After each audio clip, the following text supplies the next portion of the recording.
Hi everybody, and welcome to this podcast. Jo Hardy here.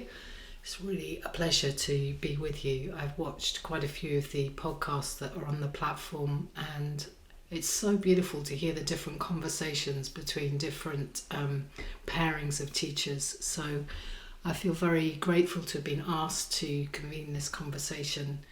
I've got Christian de Sousa here with me today, and we're going to have a good old co-weaving chat together. We quite regularly meet at a very famous Totnes coffee bar called The Curator, and we're hoping our conversation today can just be like we're kind of sat there with a cup of coffee, chilled out together and chewing the fat of the world, which is what we tend to do. So the reason why I've chosen Christian to do this conversation with me is we've had many overlaps in our working life, many resonances, and also some very dynamic and exciting differences that have been very creative together. So first of all, I want to really thank ICMTA and everything, the incredible richness of what the volunteers do for the organisation. It's unbelievable what goes on in the background, having been on the ethics circle of the ICMTA for many years. So I just want to really say a huge thank you to everybody, and to those of you that don't know so much about the ICMTA, it's a lot of riches to discover. So welcome, Christian. We're going to do this conversation as a co-weave, right? As a conversation, just like at The Curator. Thank you. Really happy to be here. Lovely to be together and to open up the conversation. I've got a lot of respect for the ICMTA. I think it's a fantastic project, and as you were speaking, I was just remembering the birthing of it all those years ago and how it came.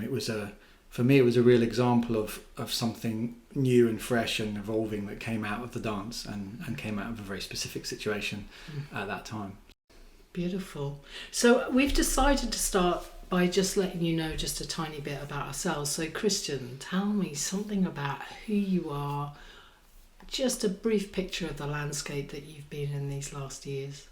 So my name's Christian. I'm a movement teacher and an artist, I would describe myself as. I actually came to the dance more as an artist, working with Gabrielle, and so I teach 5 rhythms, I teach movement medicine. So over the years I've held a variety of drop-in spaces, much longer, deeper immersions, year groups, ceremonies. I've always been fascinated by dance ritual and the movement medicine practice, and that the structure of the long dance has been a big thing for me. So I've taught quite a lot in Europe and in Switzerland particularly, and I've spent a lot of my time holding dance spaces in cities. I've always been fascinated by the energy of big cities and the kind of interweave of human beings and our present civilization, and how movement and music can be this kind of cauldron of experience and consciousness and change and community. So I held this space for many years in London, South London, called Sweaty Thursday, which started in a little building site with about 10 people in 2004, and then kind of grew into this thing that was, became a bit of an underground legend. And out of that grew extraordinary community and a collective called the Dancing Dao Collective. And from around there, it was a kind of whole exploration of what movement and dance can be as a resource for human beings. And I've always really enjoyed the mixture of what the dance can offer us of moments of connection with ourselves and long, in-depth, very potent, powerful kind of healing modalities. So I've just always sought to explore really what's possible. There's so much more I could say, but that's the nub of it. That's really beautiful. There's just a couple of things before I talk about myself that it feels important to name, that the Dancing Dao was not only, as I understand it, a weekly class. There were lots of creative projects that mushroomed from that had a sense of kind of global village.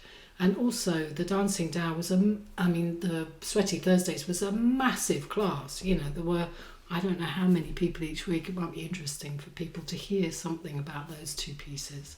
Yeah, so no, that's right. So Sweaty Thursdays was a 2-hour drop-in class on Thursday evenings in Vauxhall, and then the Dancing Dao Collective was the formation of people that evolved from that then started doing lots of other things.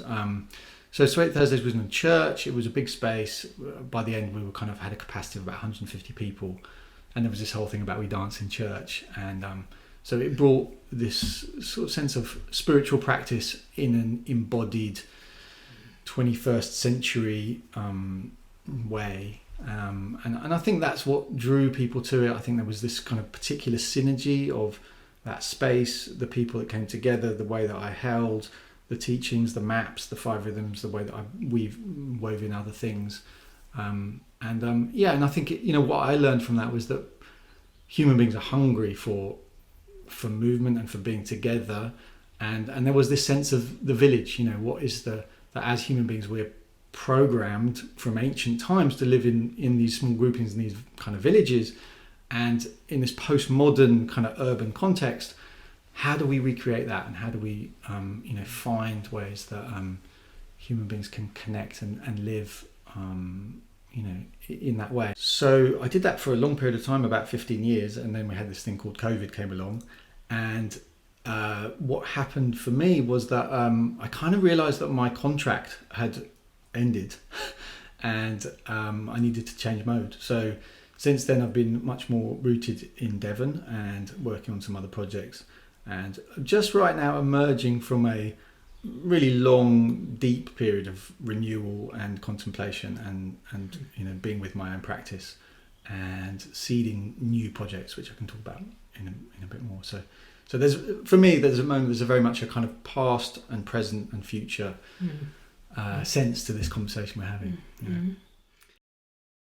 Yeah, so Christian and I trained together with Gabrielle Roth in 2004, and so I started a class in Totnes the same time as you started Sweaty Thursdays, which was a Monday night class in Totnes that also became a beautiful community over a 10-year period.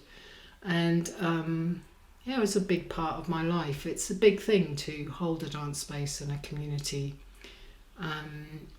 It was loosely based on the 5 rhythms, but it was mostly a practice of me learning how to hold a space with music, how to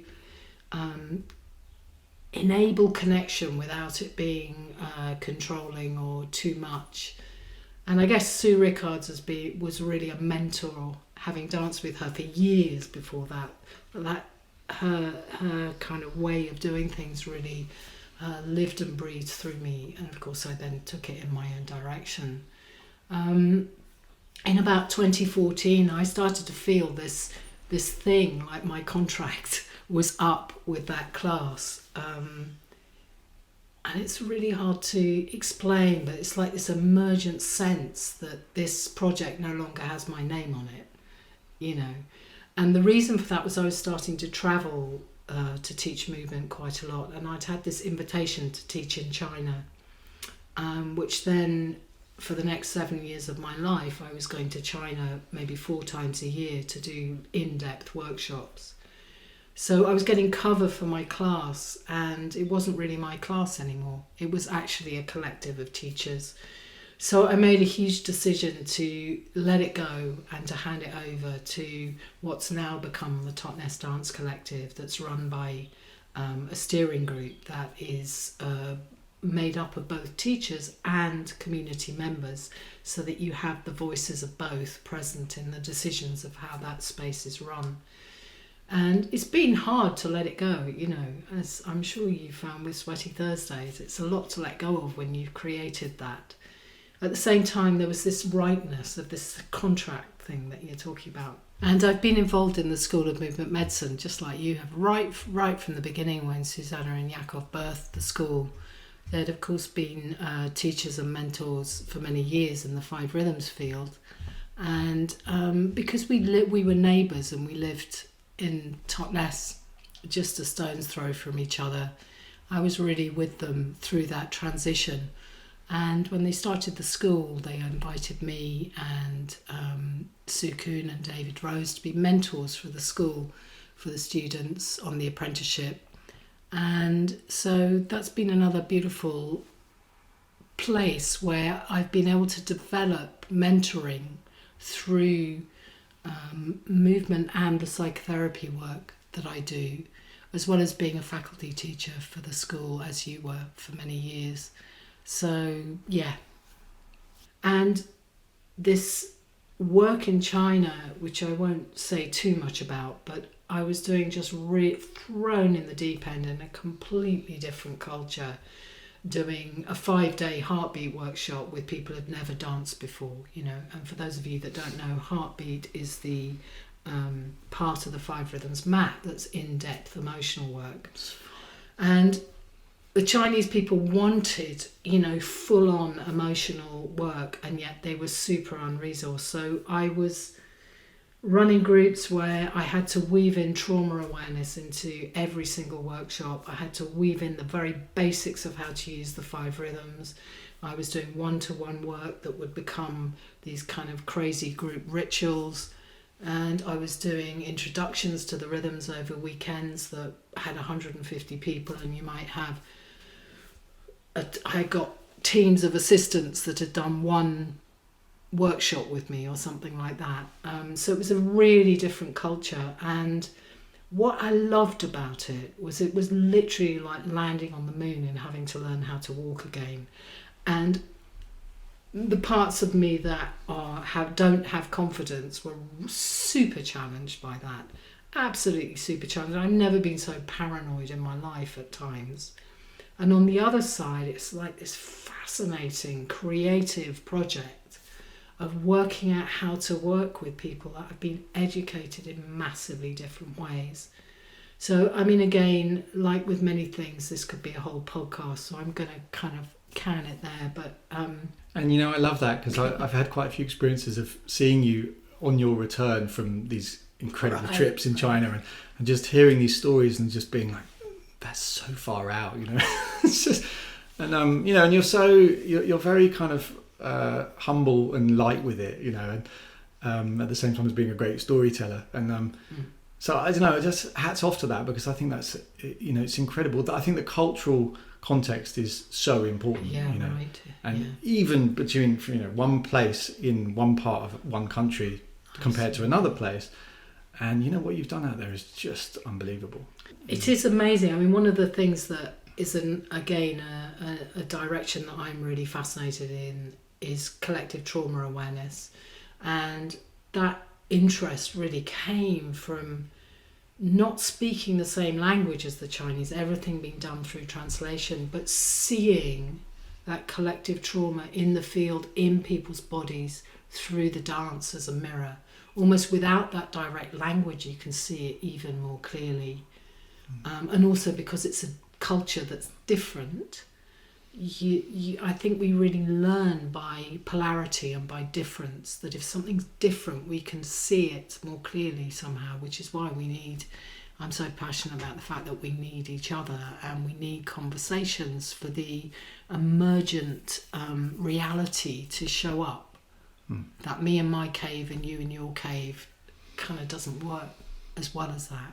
Yeah, and the dance is, it's interesting, isn't it? Because we talk about the dance as the universal language, which goes across those differences, and it's one of those things where both are true. There's this universal language of we are all in bodies, and then at the same time there's this kind of huge gulf. So, and I think that's one of the things we share, isn't it? Is the exploration and the development of movement across quite a few modalities, which is also worth sharing. That one of the things that we've often chewed over is, because we trained together in 5 Rhythms with Gabrielle, and then we've both been part of the movement medicine faculty for the school for many years, and we've also shared other modes. We both did a process work training, not together but separately, and you've studied a lot with Prabto, and I've studied also less, but with and all those movement languages or maps or however you want to describe them. I think we're fascinated by how do you weave together different threads, and when can you weave things together, and when do you need to be a purist and go, right, now we're going to dance the 5 rhythms, now we're going to do this, we're going to and I think that's one of the things that I've always enjoyed about being peers with you is this possibility of all of that is part of it, not getting fundamentalist, but also being able to be very clear, which I think is really important in the dance. Yeah, and then I think the last piece about that is that there's a sense with you that you're the kind of backdrop of your roots is very artistic, creative, photographic, and I sense in you, as you say, you're a real map maker, an incredible map maker. And for myself, my background, if you like that, is a psychotherapeutic one. Most of my work is really rooted in a training I did years ago on Dartmoor called the Karuna training, which is really out of the same route as the 5 rhythms in a way. It's out of the Esalen route and out of Gestalt awareness practice, and it was one of the first original integrations of mindfulness and the body, and what does connection in relationship look like? What does mindfulness in relationship look like? And then, of course, that is also woven into the dance floor as a concept, which is beautiful. Mm. Great. So I think we could go on like that forever. So I want to kind of open our next conversation. One of the crossovers that we've had is being mentors for the School of Movement Medicine, right? And having the opportunity to mentor and supervise a lot of new teachers in their emergent practice. And I think there's some really interesting threads that we will have seen of some of the challenges of what it is to be a new teacher these days compared to how it was when we started in the early part of the 2000s. So I'd like to just open that conversation briefly just to see what are some of those threads, what have we observed, what's challenging for new teachers these days, and how is that different than when we started? Yeah, I mean, I just want to say hats off to anybody who's starting out teaching movement right now. I think there's a lot of advantages that are available now, but there's a lot of challenges which weren't there a while ago. And one of the things is you've got to be a multitude of things to teach movement right now. It's not just about like how do you teach your practice to a room full of people. It's like you've got to be like a social media marketing expert. You've got to be like a trauma-informed kind of awareness. You've got to be aware of diversity and inclusion. There's a lot of things that are very, very big topics that would be full-time in themselves that kind of take a lot of space. And that all comes on top of this layer of, I've just got this little kind of seedling, kind of beautiful plant that I'm trying to water and grow and to bring forth flowers and fruit, to offer something that I love, because I've been dancing and I love it and I want to share it with other people. And that, that's so vulnerable. And it's, it's a real privilege to accompany people on that journey, but I'm very aware of the vulnerability of it, and the power of it as well. It's extraordinary to see people grow and when things start to fruit. But I think it's a big challenge. So I just want to honour that, really, that anyone who's attempting to do that, and showing up. And it reminds me of something that Gabrielle shared on our training, where she was very clear about this is becoming your spiritual practice. She always talked about movement as a spiritual practice, and then teaching.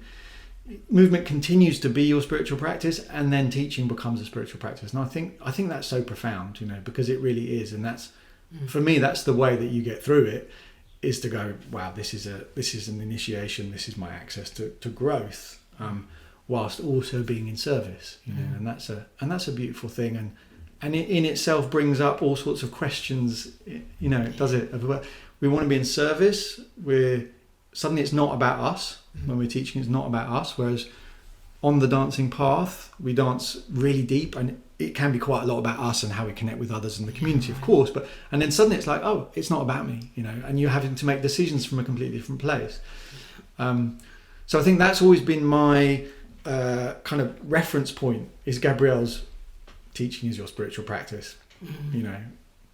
Yeah, I couldn't agree more. I think there's also what it is for when you come in to start a class in a field where there's loads of other teachers, ecstatic dancers gone crazy, and I know that the challenges of teaching a small group, you know, with 1 or 2 or 5 people is so much, for me personally, is much harder than teaching a room of 20 or something like that. And I think, you know, the other thing is COVIDs, of course, and lockdowns and all of that has sliced across a lot of new teachers' evolution of creating community. And like you say, those subjects of what you need to know are so huge, and baby steps with that.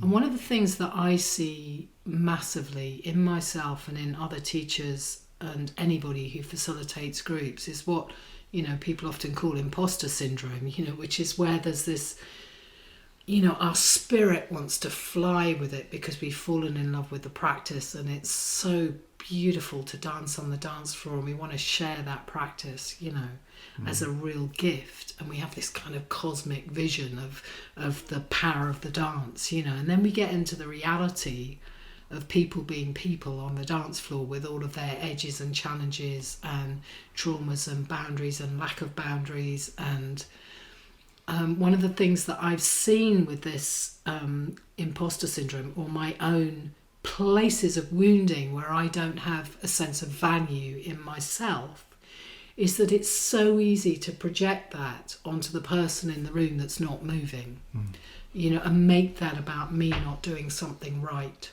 So I think the dynamics of what it is to be a teacher, how we project onto the space, how we, and where our focus is as a teacher on the space is incredibly important. And one of the things that's been a real learning for me is to stop obsessing with the one person that's not moving and not doing the thing. You know, it's just like, it's like our, you know, our nervous system is hardwired to look at the disaster and to widen my attention to see, oh yeah, but what is happening here? What is interesting? You know, where is there a movement that's flirting with me, you know, from a process work perspective, that's flirting with me, that's somehow fascinating, that I can then make into a teaching for the whole space, you know. And I think that there's something I'll just pick up on that of the learning to work with group spaces. Right. And how individuals and what you pick up from what's happening with individuals feeds into that. And you know, I think that's a fascinating area in terms of how do we explore, okay, this person, I'm in service to this person, I'm going to make an instruction which is for that person, the person who's not moving, or the person who is moving, that I can go, I'm going to support this energy to spread into the space. And I think that's also what you said, something, you know, that it's much easier in a way to work with a larger group than the 2, 3, 4 in the room. And I think that's true, because once you've got the momentum of a group, it carries. And but I do think there's something really useful in picking up on specific people and then spreading that out into a teaching for the whole space, you know. Absolutely. And I remember Laurie, actually, was it Laurie or was it Kathy on our training again, saying something about you know, design a class for one person that you know what they need, and then trust that will spread to the whole field. You know? Yeah, absolutely.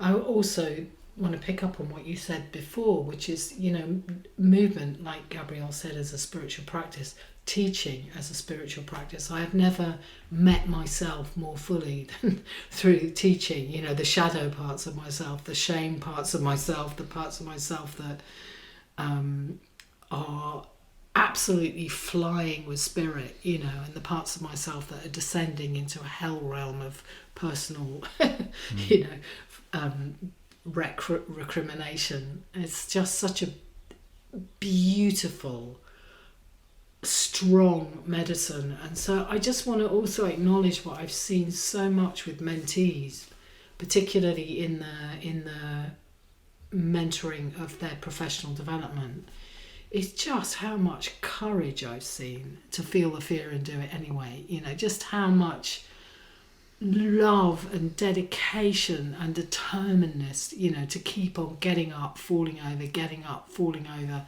Such a triumph of the human spirit, and such an honour to be alongside people in that.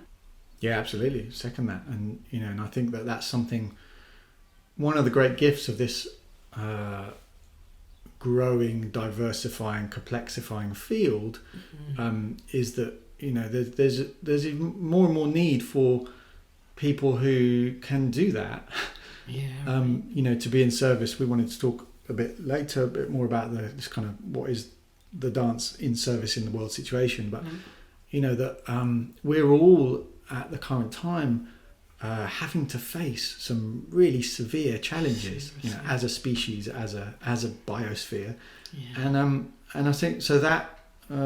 Practice of really coming up against our shadows and our edges, because we do grow from that, we do stretch, we do grow, you know, and I know I'm a completely different person to what I was 20 years ago before I started teaching, you know. Absolutely.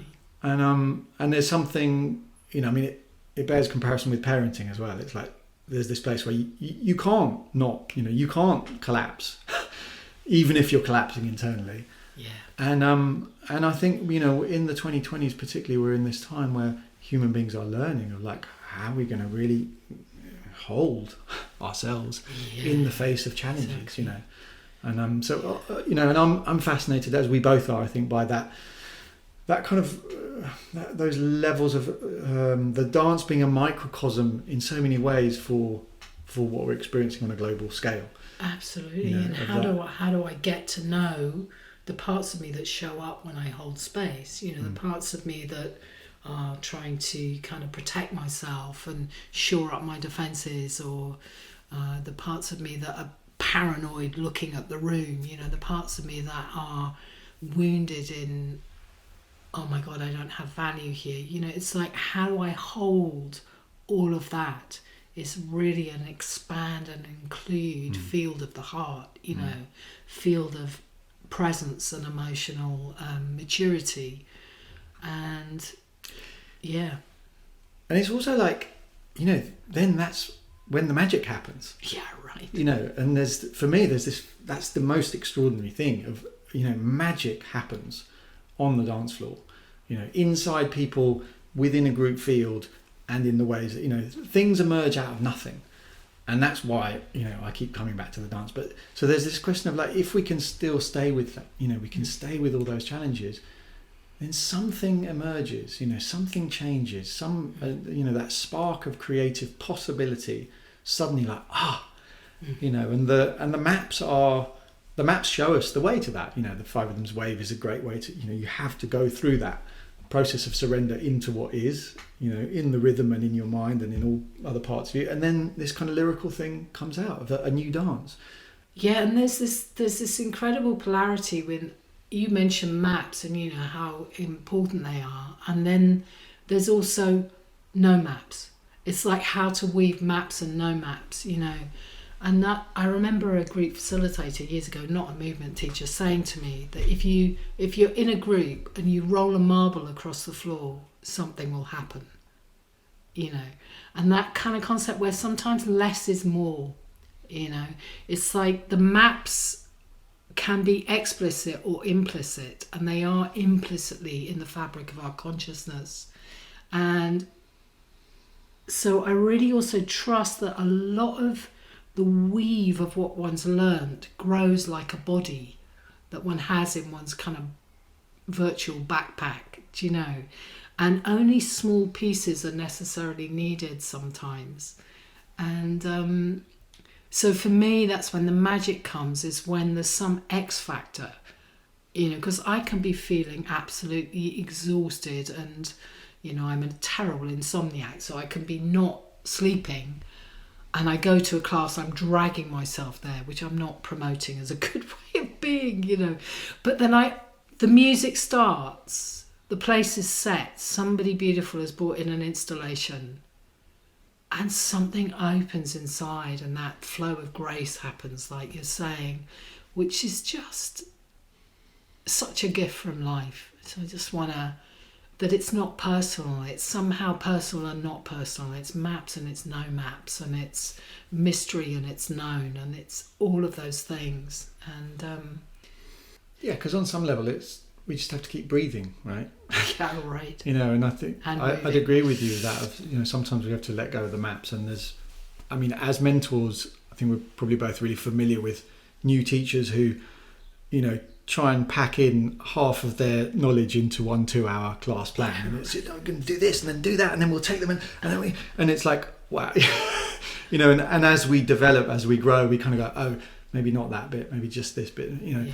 And then there comes this point where it's just like, oh, okay, body, breathe, play some music, you know, and then and then you roll the marble across the floor. Yeah. Then something happens, and then you can respond, and you can go, okay, we're going over here. So, you know, but on some level, it's like we just got to keep breathing and stay present. And beautiful. Be in movement. And you wanted to say something about the long dance. I'm really curious what you were going to say about that. Yeah, I just wanted to say that for me personally, I've learned so much from being in the movement medicine summer long dance, which, for those who don't know, is a 72-hour process that we do, dancing through the days, through the night, a little bit of sleep, a little bit of food, but not much of either. And you know, and full respect here to Yakov and Susanna for creating this incredible form, which is very rooted in indigenous ceremony and, you know, many different traditions that weave in, which really is all about, for me, this learning of how do we stretch and grow in the face of the challenge, you know. Yeah, so through the mentoring, we started to begin to touch on the subject of the evolution of the field of conscious dance and how it's changed since when we started our classes in 2004, and that a lot of these extra threads of understanding have come in around trauma awareness, diversity awareness, the explosion of different forms of conscious and ecstatic dance, and the field being overwhelmed, and just how all of that works. So I'm just wondering if there's anything you'd like to address around that. I mean, I think one thing is, you know, we started in the 90s, and it was all so simple, and it was all so innocent. It was like, there was the 5 rhythms, there was various 5 rhythms teachers, there was Gabrielle, you know, and it was all quite edgy, and they were brave spaces, they were more or less safe spaces. And then over the years, you know, the collective conversation has evolved in so many ways that I think are really, really necessary and really appropriate. And I'm really very relieved that we're talking about a lot of these things, particularly the trauma conversation, particularly the diversity or inclusion conversation, however you might want to label it. I think it's the way that, you know, human beings grow, and as we grow, we realise what's inside of what's going on, or something like that, you know. So as the dance, which was this very, I mean, it's ancient, right? It's an ancient practice, but it was very new. The 5 rhythms was very new. It was like, and the depth to which we went was kind of new. And then we started to need to realise of like, what's happening inside of those processes, and I guess there's something about the conscious, unconscious thing, you know, what do we know and what do we not know, and what do we know we don't know, and what do we not know we don't know. And then those kind of the segments of the pie just kind of shifting, of going, so for example, and I want to ask you a question around this, one of the things we realised, you know, as the 5 rhythms progressed is, people are getting really catalysed, and sometimes that's a really positive thing, and it's an opening to growth and development and change and healing and all those things. And sometimes it's a really problematic thing, because actually people are getting too catalysed, and we were not holding them in you know, appropriate ways. So I wonder if you could speak about that, because also I'm aware that for you it's not a new conversation, because actually you were in the, you know, working with trauma as a psychotherapist from even before you started dancing. So I'd love to hear a bit more about what that's been for you, of that coming into the movement world, and what you think is really important. Yeah, beautiful. I mean, it's such a big conversation these days, isn't it? And there's so much more understanding. It's extraordinary. My psychotherapy training was in around 1989, 1990, and it was the Karuna Institute, and it very much included Peter Levine's somatic experiencing work in its kind of infancy. So because the psychotherapy training was woven in with craniosacral work, there was really that understanding of embodied trauma right from the beginning. And so when I came to teach dance, I felt like I had this kind of inner world of because I was a psychotherapy trainer at Karuna for about 12 years also. So I kind of had this inner world of how to kind of hold groups and people, but I didn't have the language of the dance. I had to learn that. It's a whole new learned skill. And then slowly, they've kind of woven together. So I think what you're pointing to, which, is no big news now, because pretty much I think everybody's aware of it, is the difference between catharsis, where you really allow feelings through, but you get taken over by them, and it's not doesn't help digestion. It leads to overwhelm, and an understanding that the key place in there is awareness, is embodied awareness. So I think there's also a really useful model in terms of meditation practice, that there's, very broadly speaking, two types of meditation practice. One is the ecstatic practices, and both are beautiful, both have a place. I'm not saying one or other is better, but the ecstatic practices are things like Sufi zikr practice, Tibetan prostrations. There's really those practices that help us experience another state of consciousness, And then the insight practices, of which mindfulness is one, where you're really tracking what's happening in the body and allowing it a place in awareness.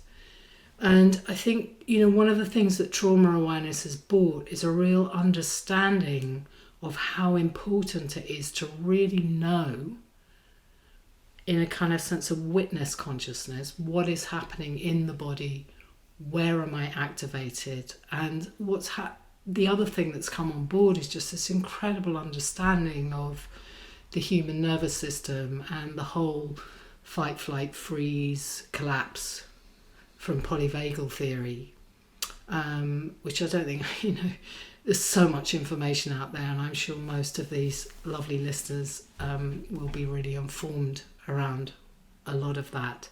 But the key ingredient Gabrielle used to say, movement is the healing. And I would say that what the understanding that's coming on board is that embodied awareness is the healing force with movement. It's like the two of them together. So that if it's not only emotional overwhelm, but it's also overwhelm where we go into dissociated states, or we're super activated, or we're wanting to disappear, those kind of things, where if that becomes everything in our consciousness and there's no differentiation from that, with a sense of witness ground and embodied awareness being present, then the body can't digest it, we can't titrate it. So this is why it's so important to bring in that other dimension. And I think loads of teachers are bringing in these days that kind of much slower somatic embodied mindfulness dimension to their work, as well as the ecstatic practice of dancing, And I've seen so many beautiful integrations around that, and I think that's really key with trauma. The other piece that I think is really fascinating is the territory of diversity and inclusion, and I know that you've had really rich experience around that through the journey with Sweaty Thursdays and so on. Yeah, so I can talk about that. It's a podcast series in itself, so just to kind of really dip our toes in the water. And I mean, the best place to start is just to acknowledge that we're sitting here both white, pretty privileged, quite middle class, and with our perspectives, and in a way that's the essential bit that I've landed in, is acknowledging what is, and being real about that.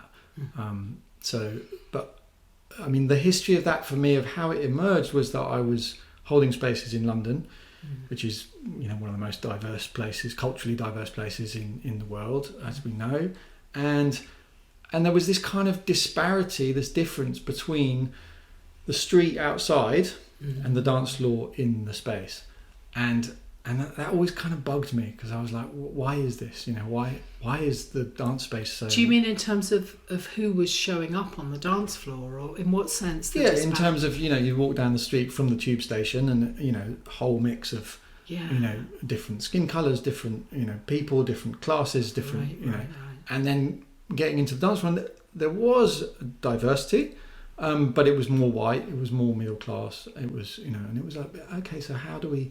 And I think part of that was always a natural thing of, you know, people go to what they know, but I was always fascinated by, how do we create spaces which are more inclusive and which are more...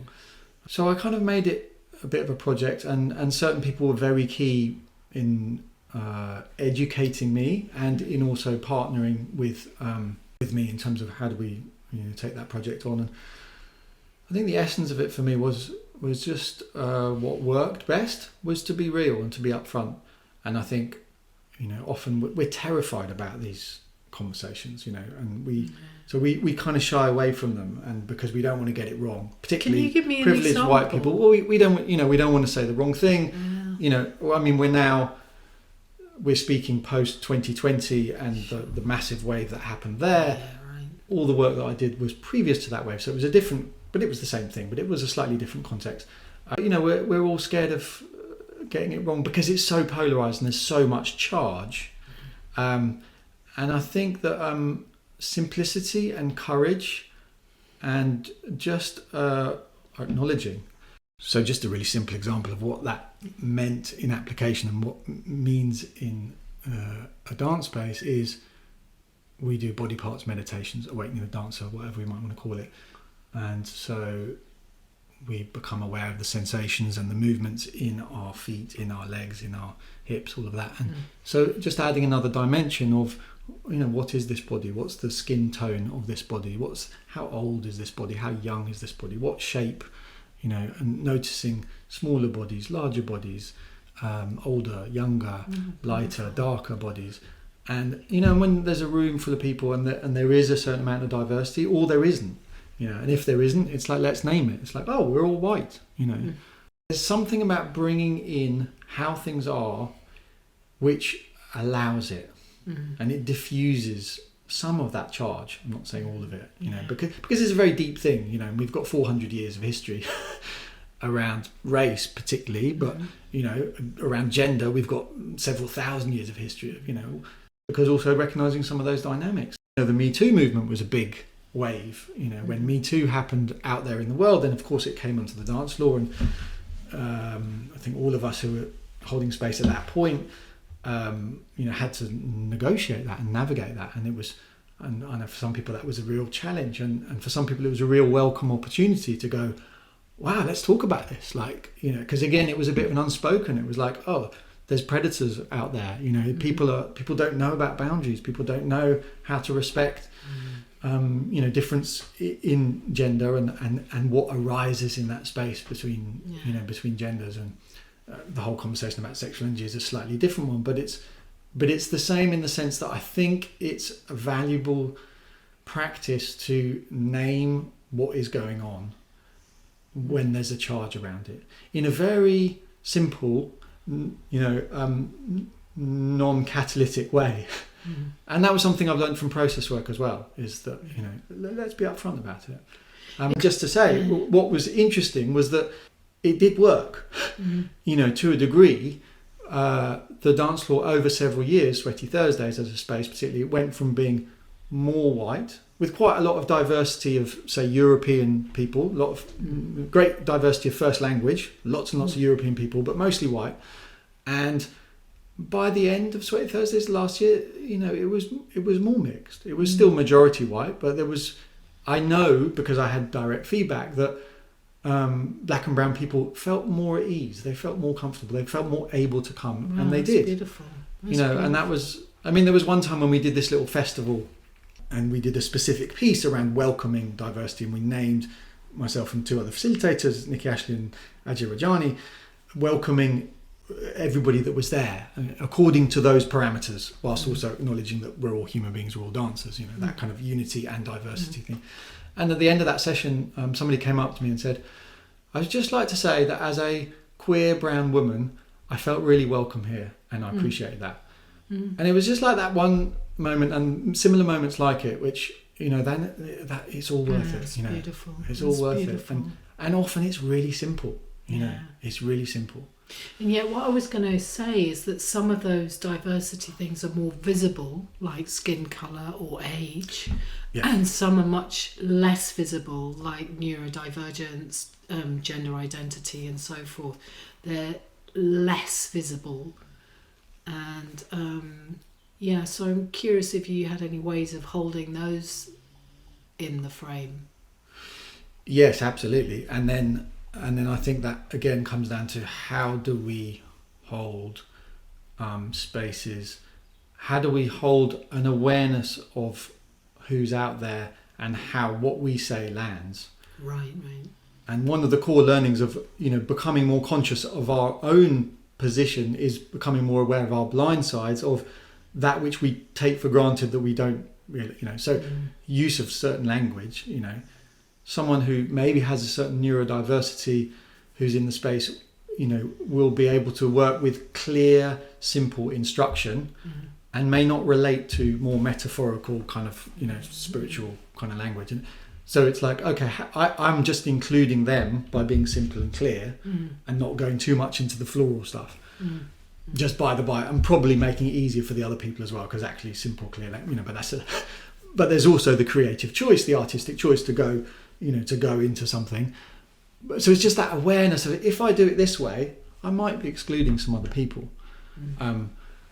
And it's so tricky, isn't it? Because my experience of you as a teacher, when we've done the Deep Rhythm project, which we'll say a little bit more about later, is a sense of you really as a kind of metaphorical person with a lot of poetry that comes out of you in your teaching. Well, that's what I'm trying to nail myself with that particular quality, you know. So, and I've had to learn about that in some situations it's not appropriate to do that, because it's also a beautiful part of your gift, and how we, you know, be with that, with what you're saying, the simplicity that's needed, and how to hold that paradox. You know, it's really a thing. It is a paradox, and I think often, as always, it's like both and, you know. So I will try to make a point of, if I know I'm going to get quite poetic and metaphorical in the flow of when the music is playing and we're going on the journey, but that only comes after a very simple, like, what we're doing is this, you know, and it's about body,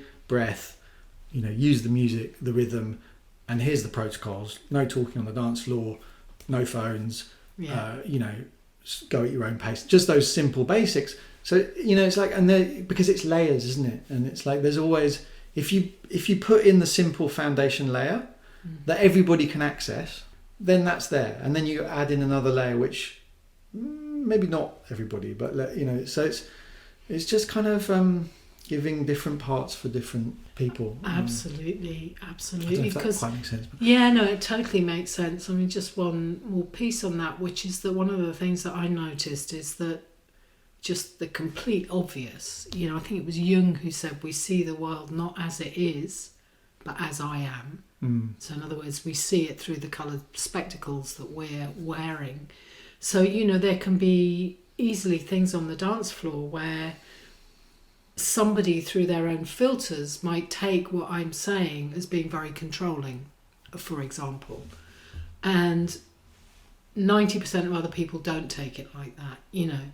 So I guess all I'm naming is just adding on what you're saying, the responsibility of the care of how we speak into a dance space, and the language of inclusion, which is back to the mentoring thing, is really something that takes time to learn. You know, we don't just know that as human beings. It's something that it's a learned skill, that I think is really beautiful, when that, and not being so inclusive that it drives people completely nuts because there's too much instruction. You know, it's like, again, everything's a paradox, isn't it? You know, how you hold both and I think it's also about just including and acknowledging the messiness and the mistakes, you know, right. And just being really upfront of like, you know, I mean, I've made some horrendous mistakes. Have you?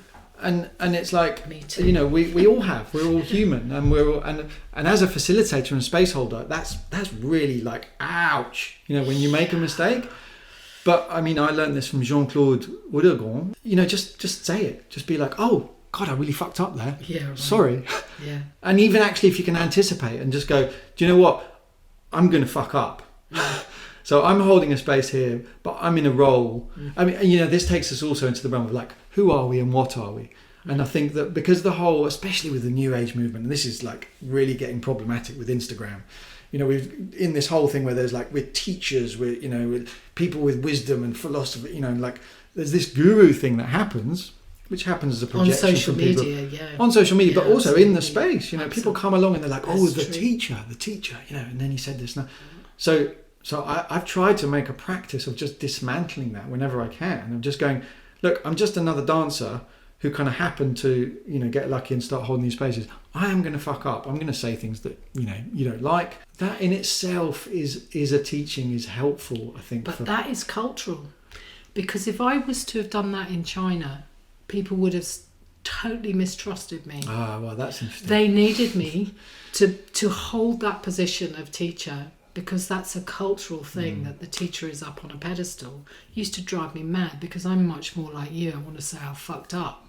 But that would make people feel incredibly unsafe if I joined them at that level. So it's like it's each space and each cultural context.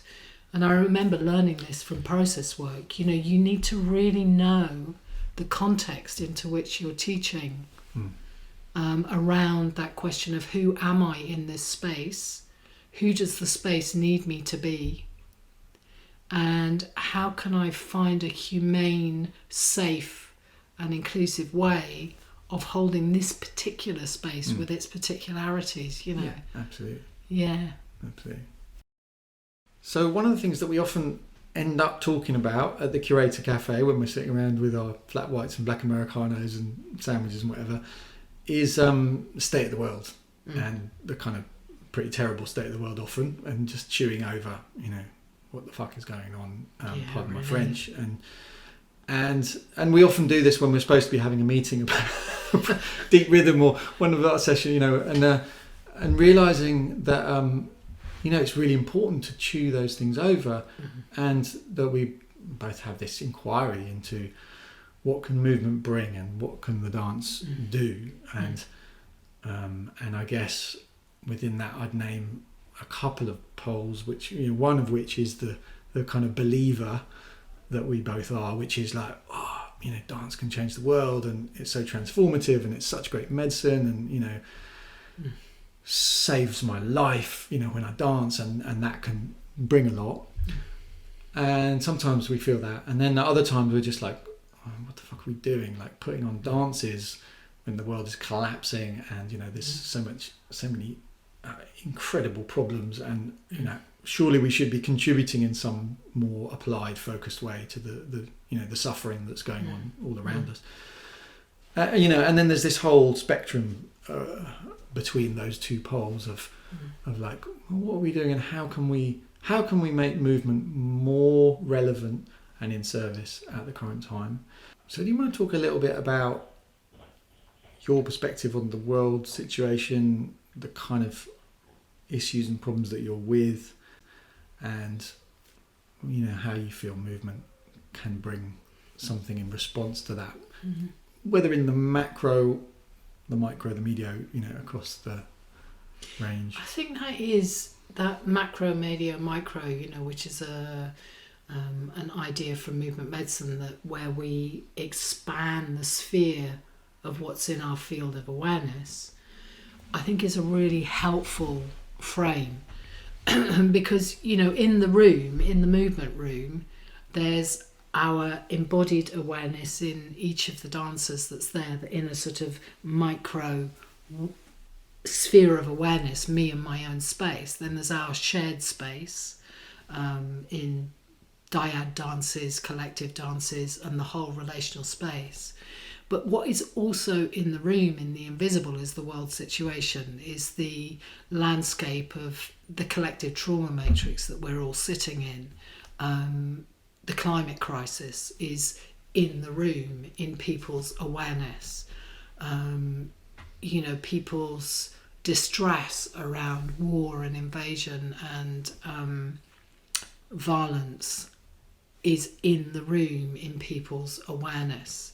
You mentioned the Me Too movement earlier, the Black Lives Matter movement, all of those movements that come through as waves into our consciousness are all in the dance space, in the unseen worlds, as part of that meta matrix of the room. And they're influencing our psyche, but often in a very personal way.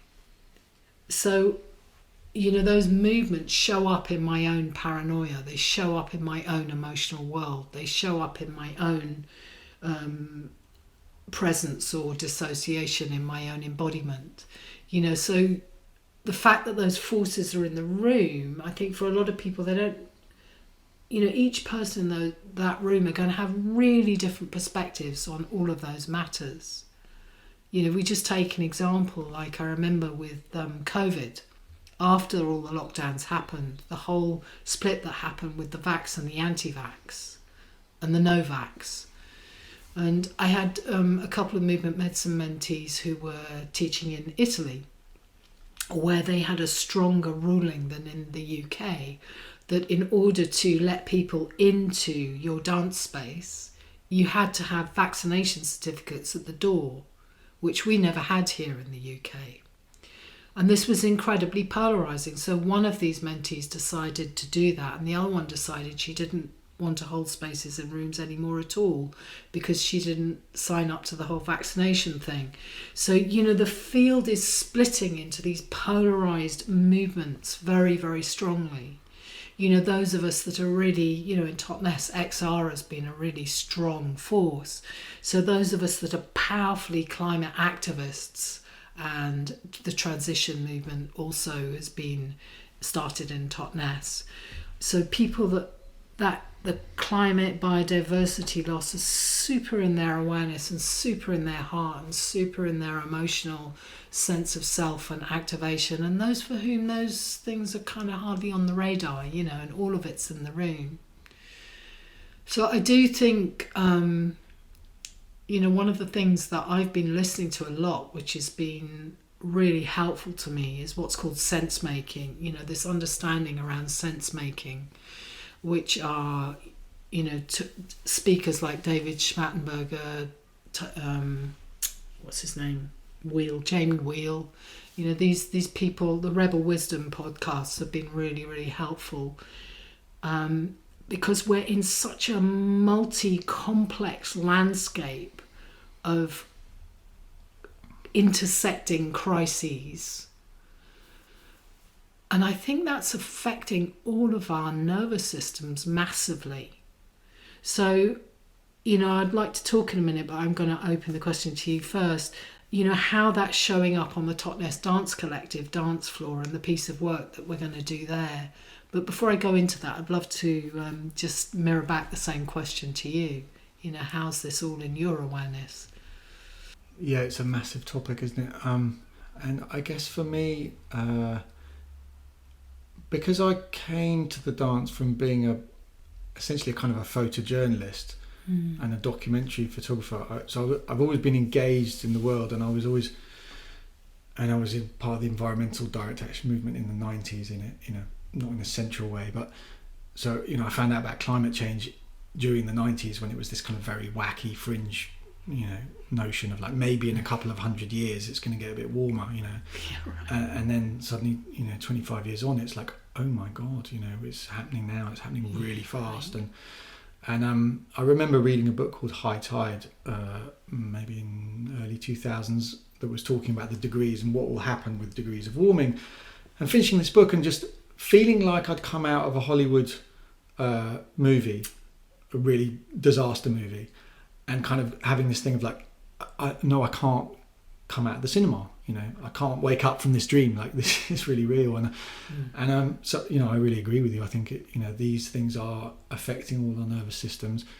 We've got a very wide variety of responses to that, from the direct engagement to the denial, and that's showing up on the dance floor as everything does. And I think that for me, I can say at times it's been about engaging and bringing the dance into response of so the XR movement, Extinction Rebellion, just to be clear, in London in 2019 when we held 5 rhythm sessions from the Pink Boat, and it was part of taking the streets, and whole thing there's a whole story to be told about that. But so sometimes the dance can be an explicit tool in working in the world, and then sometimes, and most of the time, really, it's a processing tool, and it's about like, okay, how do we actually move with this? And of course, with these kind of enormous things, you have to really slow it down, and we can't be explicit a lot of the time because it would just fry us and our systems. So there's this real kind of titration, and we also had this thing in Totnes for 1 Billion Rising in the Civic Square. Where I kind of held the dance from the top of the steps with a huge number of people dancing in the Civic Square, and it was an extraordinary thing, as I witnessed with you with Extinction Rebellion. It's like when there's that power of a movement that comes into the dance and joins, it's a very potent thing. Yeah, absolutely. And then it gives us the opportunity to work out all sorts of things, within the dynamics and in the, on all sorts of levels of what changes and how change operates, and all the shadows come up, and and I think that so just to name climate change and the race conversation have been 2 of the areas that particularly touch me and that I've engaged with. There's other areas as well, but the baseline for me, well, it's embodiment, and there's something about the medicine in the moments when I think, like, what are we doing? Like, how can this possibly be any use at all? I tend to come back to, well, we need to learn that we're in bodies, and a lot of the crises come from the wound of separation, that we've cut ourselves off from either from our bodies and our physical awareness, on whatever level, these human bodies, this earth ecosystem body.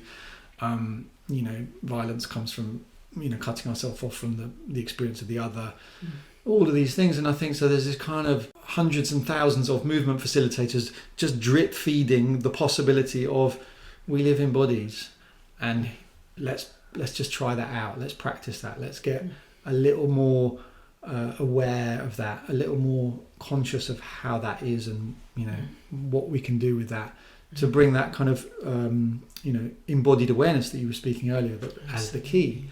Yeah, that's what I wanted to share, because I also have a long-standing meditation practice, and one of the things I notice with the dance is if my mind is, Gabrielle used to say this, didn't she? If my mind is really activated, or my nervous system's really activated, to move as opposed to sit just feels such a helpful thing to do.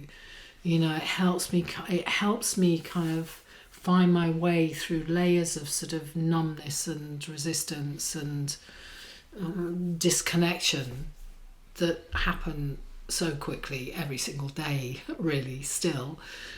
And it helps me to just, I don't know, it's like the dance. Meditation does do this as well, but there's something about that challenge of the speed of our times, like Gabrielle used to talk about, where I find movement is such a fast track route to beginning to feel a felt sense of my body again, to move the feet and to bring awareness into different body parts, and to take intentional attention into a specific place in the body absolutely awakens awareness in that part of the body. And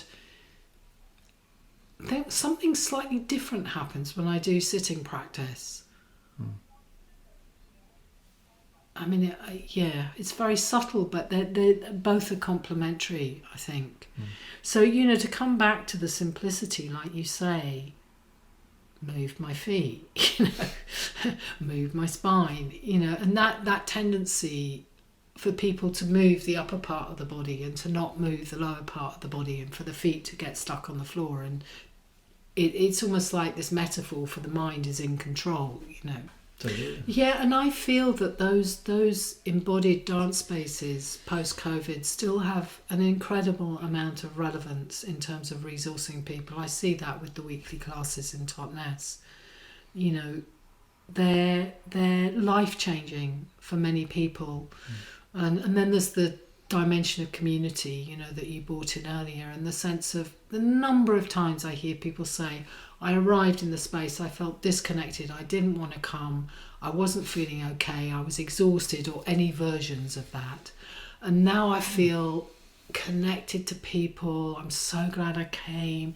It's still the same old practice. Well, it's like laundry, isn't it? It's like we do our laundry, we wash, and then we come out, we come in with dirty clothes and sheets, and then we come out just kind of feeling much cleaner. Absolutely. And that's brighter. One of the dimensions, of course, meditation if you're in a Sangha and a community.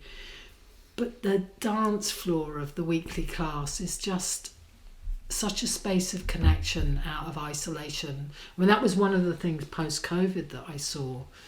It was like some of the first dance spaces I held after COVID. It was like we all had Perspex kind of cylinders around our body. And that sense of connection was, wow, it really shifted in a quite numbing dimension. And so I saw a lot of healing of the lockdown story as the dance floors kind of started to reactivate. Yeah, because that's one of the incredible things about holding a dance space, isn't it? And particularly a weekly class, and that's some of the magic of a drop-in space where it's regular and it's community, which you probably don't get if you're just holding immersions or workshops or working in different places. It's like the same, what comes through the door, it all comes through the door. I mean, sorry, you get it wherever you teach, but it's like the world comes through that door and onto that dance floor, and that's another thing to pick up really on, is like, how do we as movement facilitators prepare ourselves for what is coming, in the times that will unfold in the next years of. I mean, certainly my perspective, and not everybody may agree with this, but my perspective is the world situation is not going to get any better anytime soon. And certainly we seem to be seeing a bit more of that kind of madness. Well, that brings us to that project we're doing for the Totnes Dance Collective, doesn't it? Yeah. Which is evolving out of the collective seeing certain things show up in the room that need meeting and addressing. So I wonder if you want to speak about that. I mean, we've seen and I've heard quite a few movement teachers mention in different ways, anecdotally or more generally, suddenly this is coming to the space, strong energies of whether that might be sorts of people behaving kind of strangely, or like a bit more of a sense of there's mental health challenges that people are carrying, and that comes into the space, or whether it's anger or aggression, or and everything that those things bring with then the community of, like, how do we then as space holders deal with that. And again, sometimes those things need dealing with explicitly. If someone really starts having an episode, you recently had somebody have a quite full-on psychotic episode in the class, and you had to hold that, and that was not a situation where you can keep telling everybody to breathe and hope that the person finds their way. Absolutely. It was a massive disruption to the space, and then you dealt with it really well. And well, one of the things that helped me deal with it really well was there was another teacher in the space that evening, so I could hand over the mic to her to keep the class going while I kind of dealt with the situation. But yeah, I think that edge where a greater sense of intolerance around whether I'm being held well or not has come into the space. So one of the situations that happened at the collective, where somebody came in and they were super angry with the teacher for having a section in the class without music. and it became a really disrupting energy in the space. And so that's bringing us to this project that you and I are doing with the Totnes Dance Collective, where they've asked us to facilitate a community process with the steering group of the collective, which is, as I say, teachers and community members, to bring in a kind of another level of holding into the space and another level of awareness around how we manage different situations, and particularly when people are super triggered. Yeah, so I mean, there's many answers to that, and this is an evolving project which we're only just in the very early stages of. But I think one of the main answers to that is the community, and somewhere down the line, the recognition that it's not just the teacher holding the space. Yeah, right. And I think that was something for me in the early days, like the first few days when I was as a 5 English teacher, it used to really bug me that we were in this kind of quite cottage industry capitalism entrepreneur, where it was like there's one person who's doing this and then everybody comes and they dance, and right from the beginning for me it was just like, no, we need more than that. We need a team of people. And so lots of people have done a lot of work on developing what is it to have assistants, to have a team of people who can explicitly hold their energy. Other things that happen, installations, the artwork, as you mentioned earlier, that's a gift. It brings something to the space.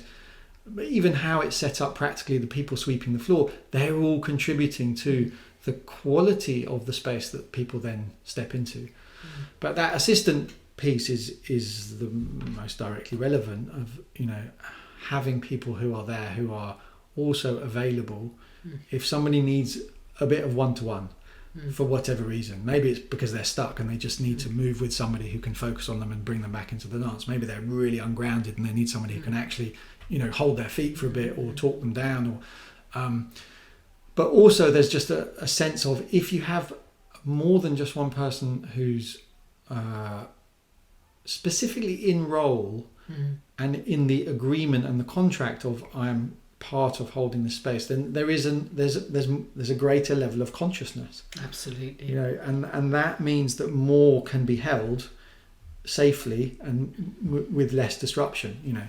So at Sweaty Thursdays, I mean, we got to the point where we had 3 assistants a night, and one of the crucial things they did is they met people at the door and they welcomed them, and they introduced, if they were new to the dance, they would say, this is what we do, this is the ground rules, this is what we don't do. And then they would kind of track them during the night, and maybe nothing happened, but and as well as picking up on all the bits that you can't, as space holder, when you're DJing, giving instruction, holding a hold, you can't do the whole thing. And and to be fair, it's like, it's worth saying that's one of the reasons why I'm not currently holding dance spaces very much, is because there isn't that context and that structure that I'm part of.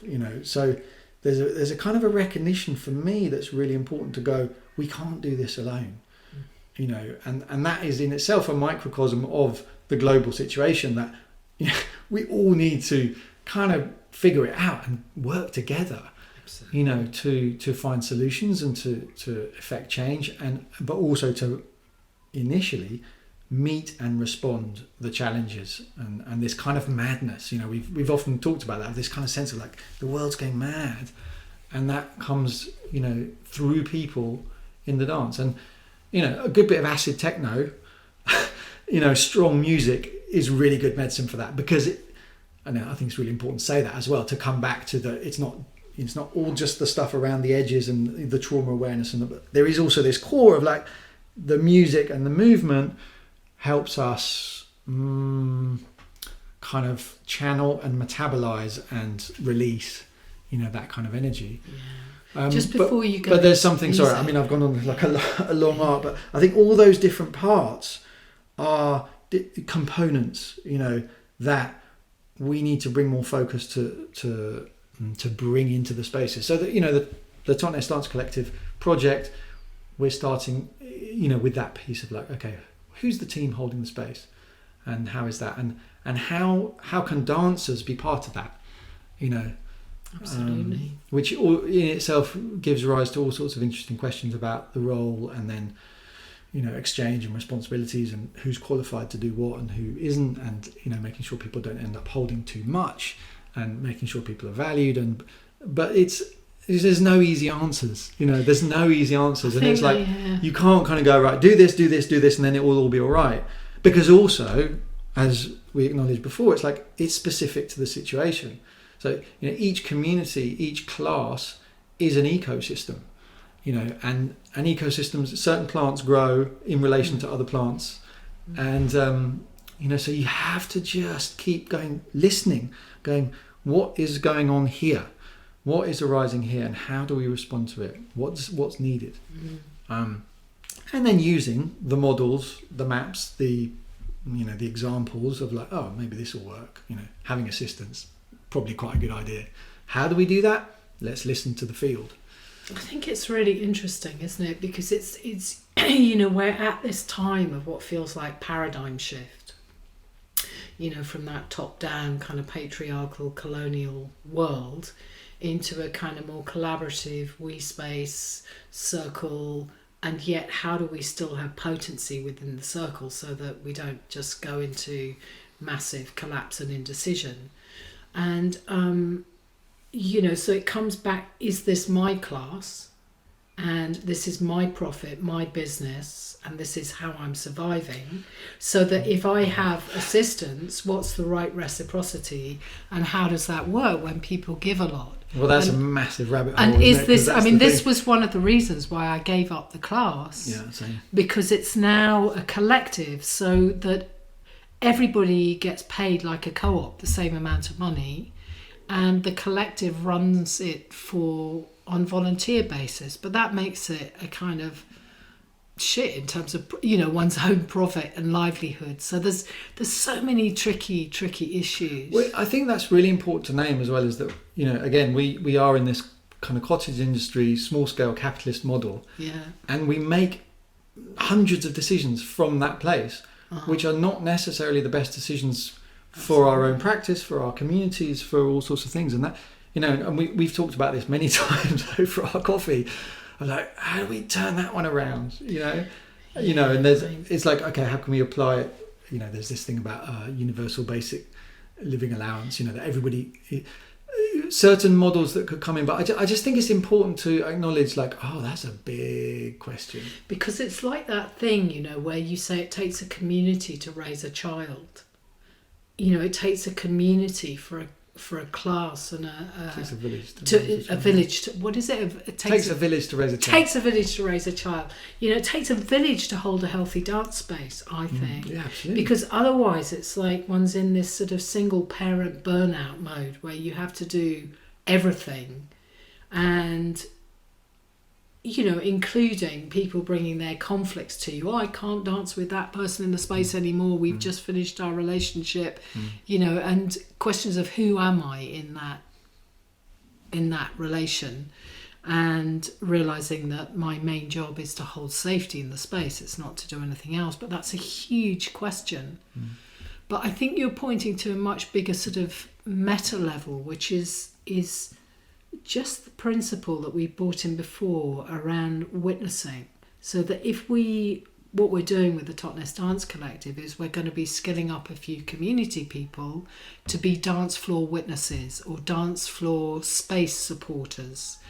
And, maybe occasionally they might be called to speak something or be with somebody. But most of the time they're going to be just like assistants in workshops, where their very presence and holding an awareness of the field has an impact, and that mystery ingredient of the explicit and implicit worlds, and the power of embodied witnessing and heart witnessing in the space can actually change the dynamic of what's happening in that space with nothing explicit being done other than that shift of locus of awareness. So I think it's just important to acknowledge that also. Mm-hmm. And there's also something that follows on from that, which is, again, around this model. Because I'm aware that some people listening to this might be like, oh my God, now I've got to get some assistance and I've got to, right. And again, that sort of slightly is the sort of single parent or entrepreneurial capitalist kind of slipping in by the back door, where it's like, oh, I've got to do it all myself, and I've got to build, and I've got to grow, and I've got to do my thing, and it's like, and I just wonder if, like, what would it be like if it's the other way around, rather than we start putting on dance classes and then community grows out of that, and then we build the structures that respond to that community. Like, and there are lots of people who do this more, which is go into an established community and bring the medicine and build those layers, so that, and I suppose that's where my question is at the moment is, when there are structures that are helpful, when there are established ways of doing things, where people have spent a lot of time cultivating, new or healthy ways of being together as human beings, how can we then bring the dance as another part of that, to bring another layer, to and to work, so it's like kind of working with, rather than just kind of forging this, I'm going to build my empire. And and I think so. I guess I just want to say, and again, a bit of a hats off to the people who operate in that way, who go like, who bring their medicine to something with the kind of humility of like, wow, here's a community and I need to learn from them. What do they need, and respond. That reciprocal. And I think that's part of the answer. We've often sat with the question of, is the workshop classes model kind of, especially after COVID, COVID changed everything. It's like this kind of sense of like the old structures do not work anymore. If they're not already crumbled and swept away by the tsunami, they're stale and lifeless. Sometimes, not always, but it's a question, right? But then if not that, then what else? And I think for me that's part of the answer is kind of going, where is it that people are doing great work and they need our support? Where is there already like a garden, an orchard where we can just come along and help kind of dig the earth and water the plants, and through bringing the dance. Yeah, I've seen that a lot with people who are choosing the movement medicine facilitator path, where your prime modality is something else, maybe it's psychotherapy, or maybe it's arts in the community or whatever, and then movement is being brought in, and people forging all new ways of doing that. Yeah, so we've touched many territories, which has felt really rich. I feel really nourished by it, and kind of big smile in my heart. I'm super curious, and I think folks would really love to hear what's next for you. What's opening? Well, as I mentioned earlier, I'm still in the process of renewal and exploration, and the central thread that I've really just been following with that is actually music. And so I do this monthly radio show called Transmission, which I like to call Deep Radio, which is for dancers and non-dancers. There's this quote by a jazz musician called Albert Ayler, who said, "Music is the healing force of the universe," which for me really resonates. And so I've attempted to apply and embody that through this show. And for me, that's part of, again, the answer of, well, what do we do when we can't? In COVID, when we couldn't meet in spaces, and I did the Zoom online thing for a while, and then it was like, no. So there was a sort of sense of transmission of music as a resource that can take us to many places, that can reconnect us to our hearts, to our emotions, to our spiritual awareness, as well as just get our feet moving and, tapping out the rhythm. So music is really a place that I'm spending a lot of time at the moment, and then out of that emerged this new project, which is my focus at the moment, is called the Dance Floor Jedi Project. And the purpose of that is really to support people in their solo practice. Having spent a lot of time in the community context, and I had to really come back to my own practice, and that's always been a fascination for me because when I became a parent, it became a real issue. It's like I couldn't go to classes like I was going to before, So it's like, when do I dance? How do I dance? And for me, it's about getting up in the morning, first thing, and just putting on music, or not music, silent practice. And so in a quite emergent way, this project came along with I want to offer something that people can use whenever, wherever they are. And for me, the audio, radio, I used to hold this radio show years ago in London with this brilliant station called Resonance. I remember. Which is a kind of radical, right, yeah, right. And that was on the FM dial. It was like it used to go out from central London out to the, it was like whoever could be listening to that. And I actually did a 5 rhythms class on there during our training. So I've always just loved radio. I love the magic of it, and it gives this kind of expansive space, a bit like reading a book, where you conjure up the faces and the voices of the characters from reading. It's like radio, you can see almost more than you can with video because the streaming capacity that we have. So, and I think in terms of movement teaching, it's like, video is great for demonstrations, but also then it's like I'm demonstrating to you how I dance.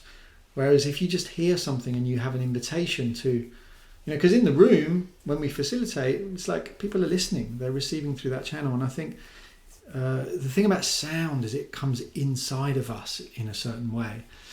And so anyway, I could say a lot more about that, but essentially this thing emerged, which was the Dance for Jedi project as recordings that people can just use anytime, anywhere.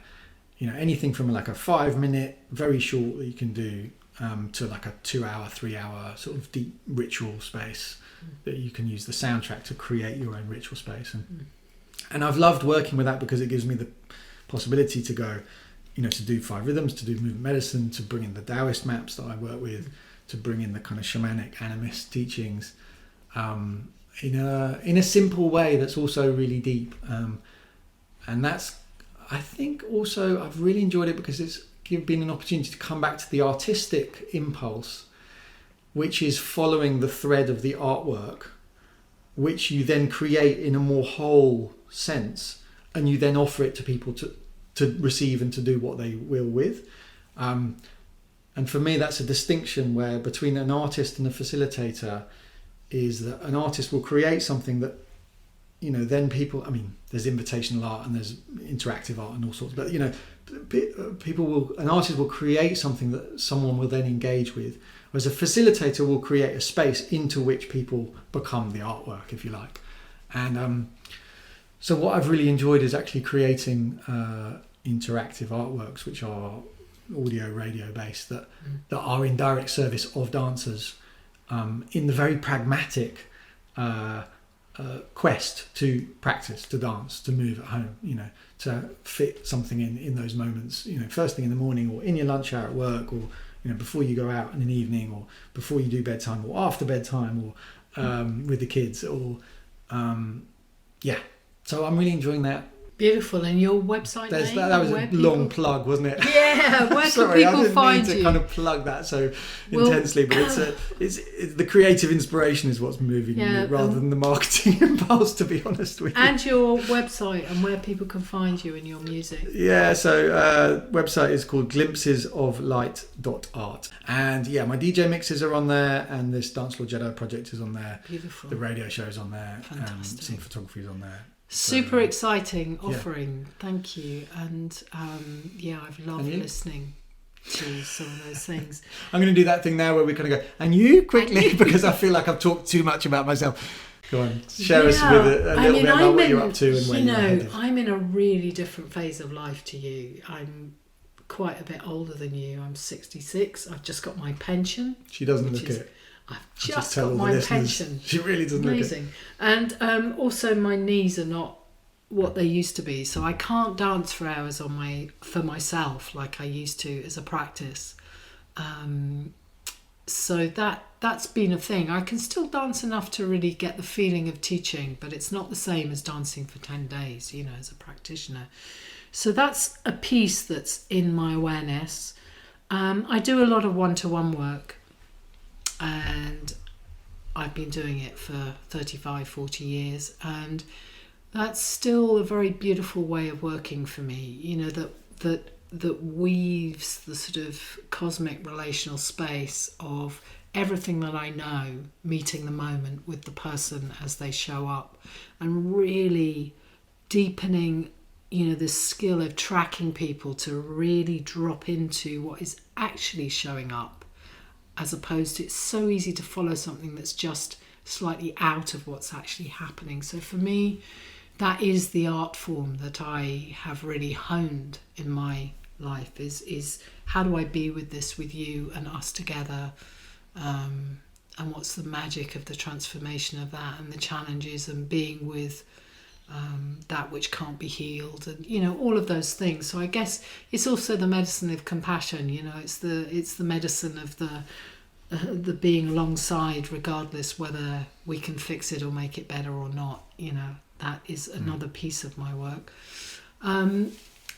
We, for the last few years, have been doing this Deep Rhythm project, which has largely been a music-led space, and we've decided to dissolve that, and I'm going to rebirth the space with Emma Roberts, and we're going to bring in just a little bit more guidance than you and I had in Deep Rhythm. So that's a new class in Totnes every Thursday that's going to start, which I'm super excited about, doing a collaboration with Emma. And then workshops, there's different threads. One of the ways that my workshops has really worked a lot with self states, with different parts of ourselves, from a more formulaic version, you could say internal family systems, but it's more how that's organically arisen in my work. So that's a strong element, along with working with emotional energy in the workshops that I offer. Then I'm also really fascinated by, bodies of work like circling and authentic relating, and transparent communication, insight dialogue, inquiry. They've all got different names, but they basically, if I drop into myself in this moment, you drop into yourself in this moment, and we presence what is here, a bit like you were talking about with Jean-Claude about the space, but in dialogue. So I feel there's such a potency of how we can drop into a relational space of intimacy together, and what stops us doing that, what pulls us out of that. So I'm going to be working with a community for a month in April, for example, where we're not going to be working with the dance really largely. It'll weave in, but it's mostly going to be about relating, and how do we build a healthy culture of communication in the community, which relates to some of the work that I did with ICMTA, with developing the ethics and mediation work. How do we be with conflict? What offering the ICMTA offers a really simple structure of how we can witness each other. So I'm going to be working with that community, which feels like a real evolution and exciting. And so many things. And I want to walk in nature more, be in nature, go simple, spend time with my lovely dog, and all of that stuff. Beautiful, Christian. So thank you so much for joining me on this. It feels like a huge delight to be with you today. Such a pleasure, Joan, and such an honour, and I wanted to say, I hope it's all right to bring this back, but years ago, Yakov Darling Khan honoured you as an elder in the movement medicine space, and I remember that you found that quite difficult at that time, because you you didn't feel like you were quite at the age and years, but I so think of you in that way, and you've got this incredibly rich, deep storehouse of wisdom and knowledge, and from all these different traditions and lineages that weave into and around the dance. And thank you, Christian. Just hats off to you. It's such a pleasure to be in relation to you and working together, and so enjoyed this conversation. Thank you. And like you, I find your mind and your the way you weave things so fascinating and beautiful to be with.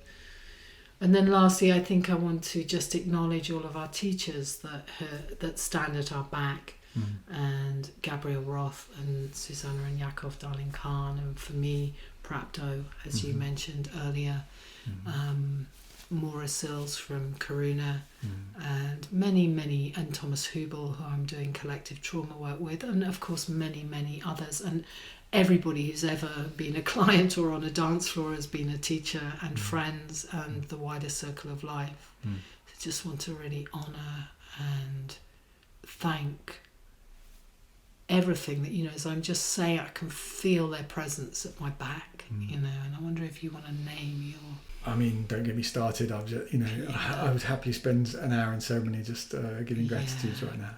But for sure, all the teachers, all the ancestors, all the beings, and all the communities, all the dancers and all the different communities, that I've learned a lot from. And specifically as representative of all those living beings and systems, we've had Tilly here, your dog, who's just the sweetest, most beautiful creature who you might have heard her rummaging around a couple of times. So I just want to say thanks for Tilly, and it's been lovely to have her here as well. Yeah. Beautiful. So may any goodness from the connection of this relational space be dedicated to the well-being of all beings, all creatures, all lands and all seas, and the well-being and awakening of humanity, that we just wake up and go, fuck yes, let's dance. Yeah, let's dance.